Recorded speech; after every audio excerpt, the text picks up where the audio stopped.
다음은 이성건 의원님 질의해 주시기 바랍니다. 네, 사갑의 이성건 의원입니다. 아까 이다리 의원님이 민생회복 소비 쿠폰 관련된 질의가 있었습니다만 이 현안은 지방정부의 미래가 달린 아주 중요한 문제이기 때문에 저는 조금은 다른 각도에서 좀 질문을 하도록 하겠습니다. 시장님, 우리 서울시 혹은 또 뭐 노원구라든지 이런 광역단체와 지방자치단체들이 중앙정부에 외속된 종속된 기관은 아니죠. 네. 어떤 의미에서 보면은 수평적 권한을 가지고 있는 데라고 봐야 되겠죠. 예, 그런데 이번에 민생회복 소비 쿠폰이 진행되는 과정에 있어서는 저는 중앙정부가 한마디로 지방정부의 자치권과 재정권을 아주 심각하게 훼손한 사건이고, 결과에서, 과정에서는 그렇지만 결과에 있어서는 지방정부의 재정을 파탄낼 수 있는 그런 두 가지 문제를 가지고 있다고 생각을 합니다. 하나씩 좀 점검을 하겠습니다. 시장님, 혹시 이번에 2차 추경 때 정부가 소비 쿠폰 편성을 할 때 사전에 우리 서울시하고 협의한 적이 있습니까? 아세요? 없습니다. 없죠? 제가 정확하게 말씀을 드리면 추경안 발표, 국무회의 의결이 6월 19일 날 있었습니다. 정부가 발표를 했습니다. 8대2로 매칭을 하는 민생회복 소비 쿠폰을 발표를 했는데 그 전날 6월 18일 날 재정정책자문회의를 열어서 민생회복 소비 쿠폰 관련된 내용을 설명을 했는데 이때는 매칭 비율에 대한 설명도 없었습니다. 일방적으로 중앙정부가 편성을 했는데 지방정부의 의견을 수렴하지도 않고 했어요. 이건 심각하게 지방정부의 재정권을 훼손하는 겁니다. PPT 한번 띄워봐 주시죠. 시장님은 지자체, 서울시장을 5번째 하고 계시기 때문에 잘 아실 거라고 봅니다만 중앙정부가 지방정부에 지방비 부담을 줄 때는 보조금법 그리고 지방재정법, 지방자치법에 정하는 법률에 따라서 사전에 충분히 협의하도록 되어 있는데 이번에 민생회복 소비 쿠폰을 편성할 때는 충분히가 아니고 1도 협의를 하지 않았죠. 네. 이거는 제가 경기도에서도 국감에서도 확인을 했고 다른 지자체에 다른 계기로 해서 다 확인을 했는데 단 한 군데도 사전에 회의를 하지 않았습니다. 이거는 중앙정부가 지방정부를 장기판에 쫄로 보거나 정책적 폭력을 행사한 거라고 저는 규정을 하고 싶습니다. 그렇게 생각하십니까? 네, 맞습니다. 좋습니다. 이게 지금 서울시에 어떤 영향을 미치는지를 한번 PPT 다음 페이지를 한번 봐보시죠. 아까 이다리 존경하는 의원님께서도 설명을 좀 질의를 하셨는데 지금 보면 서울시의 경우 시장님 한번 설명을 해주시죠. 그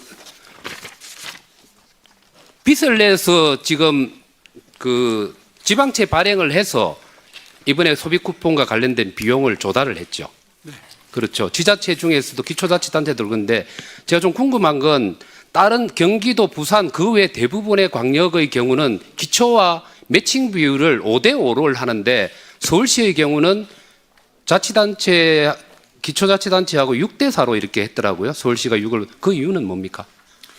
기초자치가 힘들다고 해서 서울시가 그렇죠. 좀 더 부담을 했습니다. 예, 그 고통을 대신 감내해 주기 위해서 서울시가 그야말로 지방채 발행이라는 허리띠를 졸라매면서 적자분을 줄이는데도 불구하고 어쩔 수 없이 다시 적자를 낼 수밖에 없는 고통의 과정으로 네. 6대4로 한 거죠.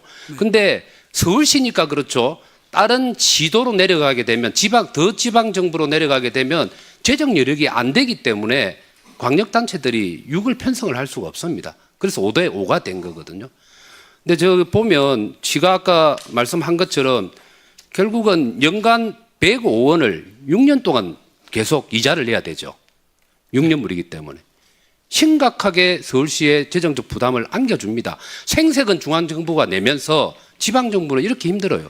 그 다음에 저 기초자치단체를 보면 그 다음 페이지 PPT 한번 봐보시죠. 자, 왼쪽에 있는 표를 보면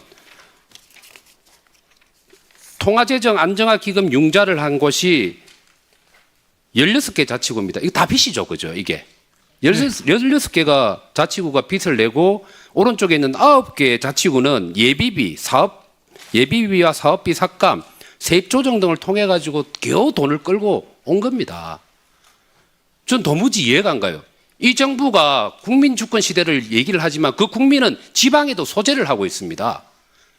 그러면 똑같이 지방 주권 정부가 돼야 되는데 지방을 죽이는 정부가 되는 것이죠. 그래서 제가 세 가지만 좀 부탁을 드리도록 하겠습니다. 첫 번째는 지자체의 대규모 재정 부담이 수반되는 정책은 충분히 힘을 행사하더라도 중앙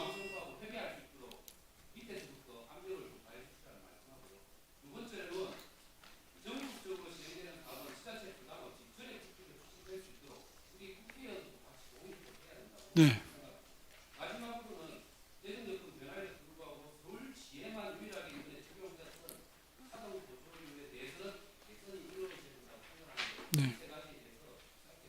네, 의원님 의견에 적극 동감입니다.